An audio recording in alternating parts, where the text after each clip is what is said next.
Hi friends, I am Udasagar Kandpal and I welcome you back to yet another lecture on Java using NetBeans IDE. So the topic for today is array. We will today talk about how to create array, one-dimensional array, two-dimensional array, three-dimensional array in Java.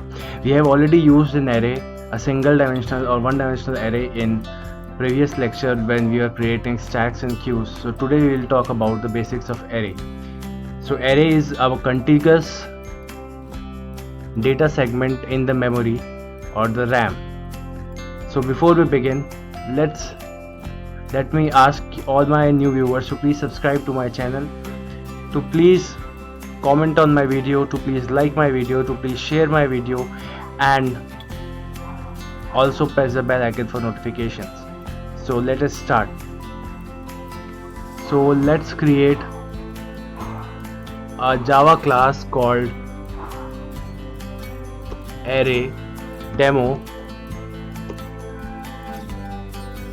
So we can create an array of the primitive data type, that is the integer, long, double, boolean, float, etc., short, char, or complex type like a string or a class object.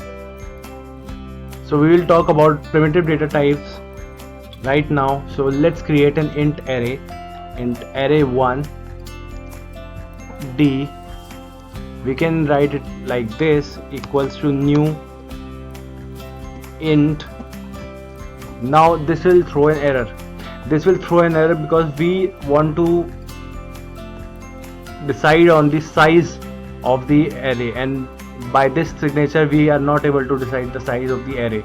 So the Java interpreter will throw an error. So we need to fix, so it can be let's say 1 lakh, and we need to place an equal to sign here. So now this array is being created. For example purpose, let's stick on to an array of size 10. Now we can place the square box here, or we can place the square box here. It's one and the same thing. It's two way of writing 1D array in Java. Now let's talk about the implementation of this function. So let's make this static.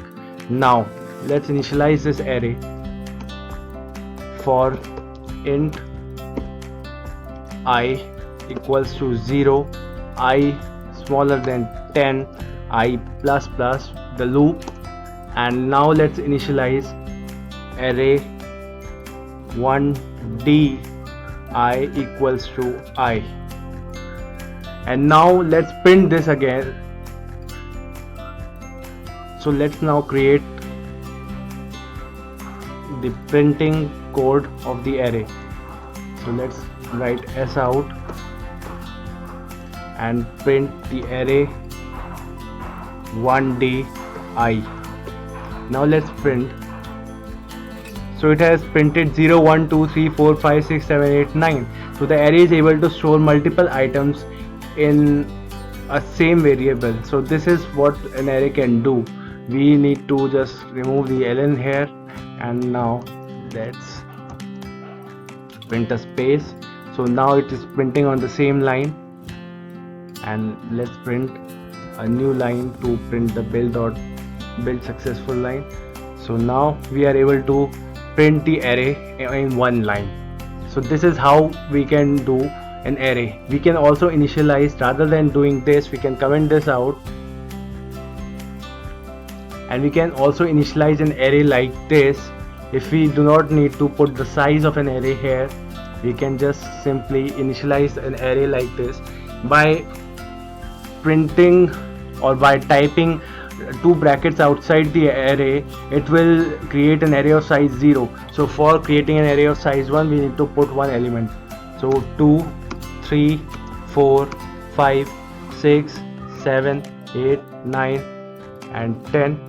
Now we have 10 numbers, so the array is of size 10. So now we can print the array by array size. We don't know the size, so let's array 1d dot length. So now let's print So 1 2 3 4 5 6 7 8 9 10. So this is how a 1D array is being created in Java. This is signature defining an array with elements, and if we remove this and print 10 here, we have decided the size but not the elements in the array. We need to put down the elements in the next lines of code. So this is how a 1D array is made. Now let's move on to how a 2D array is made. A 2D array is made by putting one more square bracket in the definition on both LHS and RHS. Now this is a 2D array. So a 2D array, you can see that it's not throwing an error because the first element contains 10, the second element may or may not contain the item 10, and now this is also not throwing an error. So let's print. So it is printing null, null, null, null, null, null, null, null, null, null, null. So 10 times. Now let's print the 0th element of each 2D array.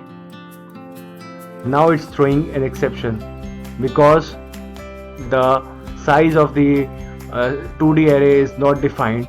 But if we define the size as 1, let's now run. It is initialized all the elements with 0 in the 2D array. Now if the size is 10 and we need to print all these sizes here, now we can see that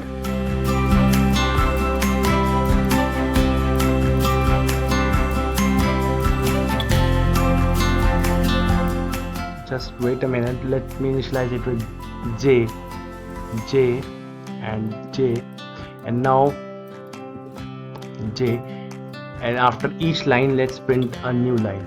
So now we have a 2D array like this. So the first element of every array is 0, and similarly all the other elements of the element are 0. The first row, the second row, and all the 10 rows are 0. But what if I initialize this like this here? Array I comma 0 is 0 is I. So to initialize all the elements we need to again print it inside a loop. J is smaller than 10 J plus plus I into J, or we can simply print J in. Now so 0 to 9 in each row we have now printed inside a 2D array. We can also initialize a 2D array like the same way we initialize the 1D array without defining the size, but there must be multiple curly braces inside this. If there is no curly braces inside the first curly brace, it would initialize one array. So if it is like this, we print it will be throwing an error because the size is not defined. But if we do this, again it is put because there is an error. Now if we put 1 here, again it is showing an error. Why it is showing an error? Because the first element or the first part is not defined, or because of this thing. Let's comment this out for better understanding.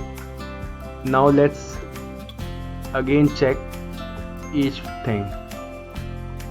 So it is printing an empty array, it's not showing an error. Pardon for my typo because I accessed an element which wasn't inside this.